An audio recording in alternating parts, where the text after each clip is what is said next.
Spain में car का licence पास करना चाहते हैं? बिल्कुल आसान है, आइए हमारी वेबसाइट पर। ये रही हमारी वेबसाइट जहां पर आप बहुत अच्छी तरह से तैयारी कर पाएंगे।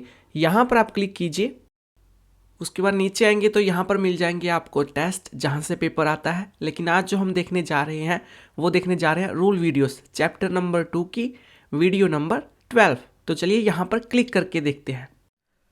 आज हम पढ़ने जा रहे हैं करील दे सेंटिडो कॉन्ट्रारियो अल habitual।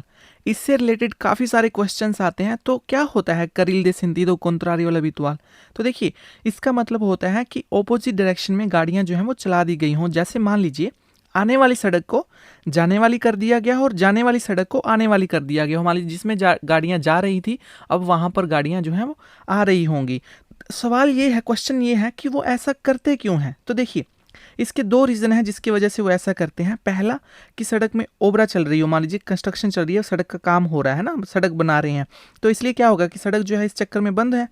तो क्या करेंगे कि जो दूसरी सड़क है उसमें ऑपोजिट डायरेक्शन में वहां पर गाड़ियां चला देंगे और ये बन जाती है फिर करील दे सेंटिडो कॉन्ट्रारियो अल habitual।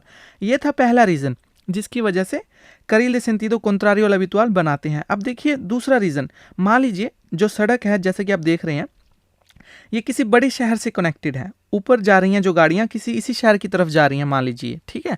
तो सुबह का टाइम है, तो होता क्या है कि ऑलमोस्ट सभी लोगों को शहर में जाना है अपने अपने काम से। तो क्या होगा कि जैसा कि आप देख रहे हैं कि राइट सड़क में ट्रैफिक ज़्यादा है और लेफ्ट सड़क जो है वो ऑलमोस्ट खाली पड़ी है।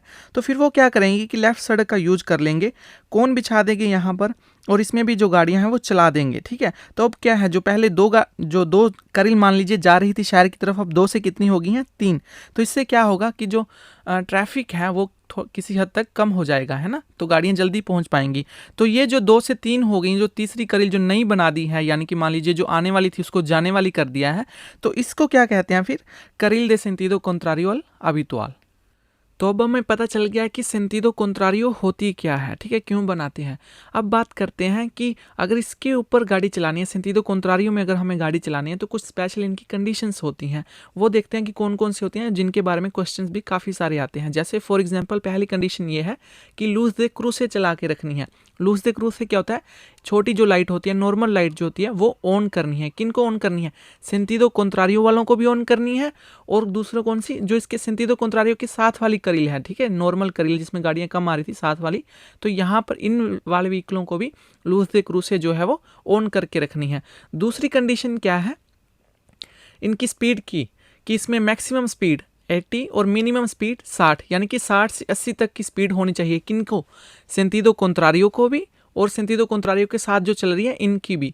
ये नहीं जो नॉर्मल सड़कें हैं यहाँ पर नहीं, क्योंकि यहाँ पर नॉर्मल जो स्पीड है वही उसी हिसाब से रहेगी। लेकिन अगर सेंटिडो कॉन्ट्रारियो बन गई है तो यहाँ पर क्वेश्चन आएगा मैक्सिमम स्पीड क्या रहेगी, तो आपने कहना है 80 और मिनिमम स्पीड क्या रहेगी 60। किनकी, सेंटिडो कॉन्ट्रारियो की भी और इसके साथ जो चल रही है ये वाली करील की भी, ठीक है जी। और इसके अलावा अब बात करते हैं, क्वेश्चन आता है कि इसमें जो सेंटिडो कॉन्ट्रारियो है कौन कौन से व्हीकल चल सकते हैं, क्या ट्रैक्टर, ट्रक वगैरह, साइक्लोमोटर, ये सारे व्हीकल यहाँ पर चल सकते हैं। तो देखिए ये डिपेंड करता है कि ये जो हमारी सेंटिडो कॉन्ट्रारियो है बनी किस वजह से है। जैसा कि हमने आपको पहले भी बताया था कि 2 रीज़न है जिसके कारण ये बन सकती है। पहला रीज़न क्या बताया था कि ओबरास की वजह से, है ना, कि आगे कोई काम चल रहा है, सड़क अब कटी पड़ी है ना, अब आगे तो यहाँ पर जा ही नहीं सकते। अगर मान लीजिए अब कोई यहाँ पर ट्रक वगैरह जो अगर आ जाता है, ठीक है, फॉर एग्जांपल ये ट्रक है, ठीक है, यहाँ पर, तो वो क्या करेगा, उसको तो जाना ही पड़ेगा ना। तो अगर मान लीजिए अगर वो आपसे पूछते हैं कि ओबरा की वजह से ये सड़क कटी है, तो क्या ट्रक वगैरह अंदर जा सकता है, आपने कहना है हाँ जी जा सकता है। नॉर्मली सभी टाइप के व्हीकल जो है यहाँ पर एंटर कर सकते हैं करील दे सेंटिडो कॉन्ट्रारियो में। लेकिन अगर क्वेश्चन में पूछ रहे हैं कि जो करील दे सेंटिडो कॉन्ट्रारियो है वो ओबरा की वजह से नहीं बनी, वो किसकी वजह से बनी है, फ्लूइडेस की वजह से बनाई गई है, यानी कि ट्रैफिक की वजह से बनाई गई है। अब तो सड़क नॉर्मल है, ठीक है, ऐसा तो है नहीं कि आगे गाड़ियाँ नहीं जा सकती। तो क्यों बनाई है ये, फ्लूइडेस की वजह से, ट्रैफिक की वजह से बनाई। अगर मान लीजिए यहाँ पर अब ट्रैफिक की वजह से बनाई है, यहाँ पर ट्रैक्टर भी चल रहा है, ट्रक भी चल रहा है, अगर इस करील में, तो क्या होगा, वही ट्रैफिक जाम हो जाएगा, तो फ़ायदा नहीं है ना, तो वो यहीं पर चल सकते हैं, ठीक है। तो अगर अब क्वेश्चन में आया क्या ट्रक वगैरह चल सकता है, तो आपने कहना है नहीं चल सकता। तो कौन सी गाड़ियाँ जो चल सकती हैं फ्लूइडेस की वजह से यहाँ पर करील एस्पेसियल में, ठीक है, ये जो सेंटिडो कॉन्ट्रारियो वाली है, तो यहाँ पर चल सकती हैं सिर्फ और सिर्फ कार और मोटरसाइकिल, इसके अलावा और कोई गाड़ियाँ जो हैं यहाँ पर नहीं चल सकती। नहीं समझे? 1 मिनट हमें रिपीट करने दीजिए। देखिए, पहली बात, अगर ओबरा की वजह से जो है सेंटीडो कॉन्ट्रारियो बनी है, तो फिर सभी टाइप की गाड़ियां जो है जा सकती हैं अंदर। ट्रैक्टर जा सकता है, हाँ जी। ट्रक जा सकते हैं, हाँ जी जा सकते हैं, ठीक है। लेकिन अगर फ्लूइडेस की वजह से, ट्रैफिक की वजह से सेंटीडो कॉन्ट्रारियो बनी है, तो फिर क्या जा सकता है? सिर्फ और सिर्फ कार जा सकती है और सिर्फ मोटरसाइकिल जा सकती है, ठीक है जी। तो ये था हमारा सेंटीडो कॉन्ट्रारियो वाला लेसन। हमें उम्मीद है कि आपको समझ आई होगी। अब बारी आपके इससे रिलेटेड जितने भी क्वेश्चन है वो कर लीजिए। मिलते हैं नेक्स्ट लेसन पर। Thank you. इसके अलावा अगर आपको कुछ डाउट है, कुछ चीज़ समझ नहीं आई, आप हमसे कुछ पूछना चाहते हैं, तो आप हमें मैसेज कर सकते हैं। फेसबुक पे मैसेज कर दीजिए या फिर आप हमें ईमेल भी कर सकते हैं। वीडियो कमेंट कर दीजिए। यूट्यूब चैनल को भी सब्सक्राइब जरूर कीजिए।